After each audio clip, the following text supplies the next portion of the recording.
ఈసారి మీ మహిళలు గాజువాక మహిళలు ఎవరు కోటేసి గెలిపించబోతున్నారంటే? మాకైతే అమర్నాథ్ గారు ఫేవర్. మేము అమర్నాథ్ గారికి వేయాలనుకుంటున్నాం. అమర్నాథ్ గారు. ఎందుకు అమర్నాథ్ గారిని కోటేయాలి? మాకు దగ్గరలో ఉన్నారు, మా నియోజకవర్గం దగ్గరలో ఉన్నారు, మాకు అందుబాటులో ఉన్నారు. మా పాపకి జగన్ వల్ల మాకు అమ్మఒడి వచ్చింది, ప్లస్ మాకు అన్ని రకాల ఉపాధి పథకాలు వచ్చి ఇల్లు స్థలం పట్టా వచ్చింది కూడా.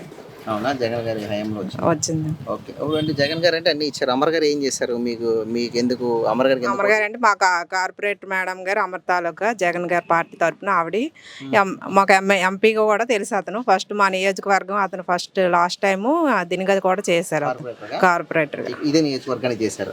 డెవలప్ చేశారమ్మా ఆయన కార్పొరేట్? చేశారండి. చేశారా? వాటర్ ట్యాంక్ కట్టించారంట. మేము 15 సంవత్సరాలు అవుతుంది ఇక్కడికి వచ్చి. అన్ని బాగానే చేశారు. బాగానే చేశారా?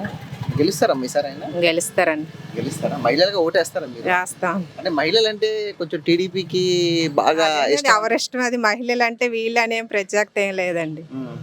ఎవరి ఫేవర్ అయితే వాళ్ళు వేసుకోవడం అంతే. అంతే. మీకైతే అమర్ గారు వస్తారు? అవునండి. వ్యక్తిగతంగా ఎలా ఉంటారమ్మా అమర్ గారు? అతను అయితే వ్యక్తిగతంగా మంచి అతను, వాళ్ళ ఫ్యామిలీ అంతా మంచి అతను, అందరు తెలిసిన అందరితో దీనిగా ఫ్రెండ్లీగా ఉంటారు. మంచి వ్యక్తిత్వం గల మనిషి. అవునా? ఈసారి అమర్ గారు గెలుస్తారా? గెలుస్తారా? మహిళలుగా ఓట్లు వేస్తారమ్మా మీరు? వేస్తారా? అక్కడిపల్లి అంటే ఏ నియోజకవర్గం ఇది?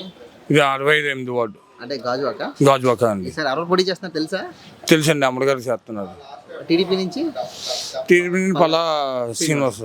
వీళ్ళిద్దరు ఎవరు గెలుస్తారంటారు? లోకలు నెక్స్ట్ మాకు ఏదో కష్టాలు వచ్చినాయి, ఏ వచ్చినా అతను ఆదుకున్నాడు. ఏ పార్టీ అయినా ఆ పార్టీ అని కాదు, ఏ పార్టీలో ఉన్నా సరే అతను ఆదుకున్నారు, చేశారు. మాకు కష్టకాలలో బాగా ఆదుకున్నారు. ఈ రైలు పట్టాల మీద కుళాయిలు అవి లేవంటే అమర్ గారే పోటీ కష్టపడి చేశారండి. ఆ కుళాయిలు వచ్చాయి, అన్నీ చేసాయి. అలా ఈ రోడ్లు గేట్లు మాకు బండ్లు గవర్నమెంట్ అంటే చాలా కష్టపడ్డాం. ఏ పార్టీ వచ్చింది చేయలేదు, కానీ మా జగనన్న ప్రభుత్వం వచ్చాక మాకు రోడ్లు బాగానే ఉన్నాయి. తర్వాత ఇది బండ్లు గవర్నమెంట్ బాగానే ఉంది. అన్ని దానికి చాలా సపోర్ట్గా చేశారండి. అమర్ గారికి ఎందుకు ఓటేయాలి? పల్లా గారికి కాకుండా అమర్ గారికి ఎందుకు ఓటేయాలంటారు? ఎందుకంటే మాకు ఇన్ని సంవత్సరాలు అయినా సరే ఎప్పుడు మాకు ఎవరు సపోర్ట్ చేయలేదండి.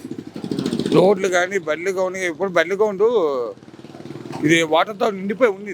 ఇప్పుడు ఒక బండ్లు గౌండు చూస్తే అమ్మ శవాన్ని కాల్చినా సరే నీట్గా ఉంది అన్న చిన్న ఆనందంలో ఉంది. ఇన్నాళ్ళు రోడ్డు వెళ్ళాలంటే రోడ్డుకి వెళ్ళాలని తావు ఏం లేదండి. ఇప్పుడు రోడ్లని ఎక్స్పెండ్ అయ్యాయి.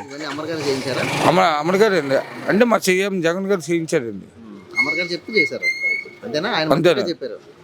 గారు జగన్ గారు చెప్తేనే అమర్ గారు చేయించారండి. అవునండి. గెలుస్తారండి అమర్ గారు? Compulsory sir. మంచి టఫ్ గా ఉంటుంది ఫైట్. ఎవరు గెలుస్తారు చెప్పండి? ఎంత ఫైట్ వచ్చినా సరే అమర్ గారు మాత్రం 100% గెలుస్తారు సార్.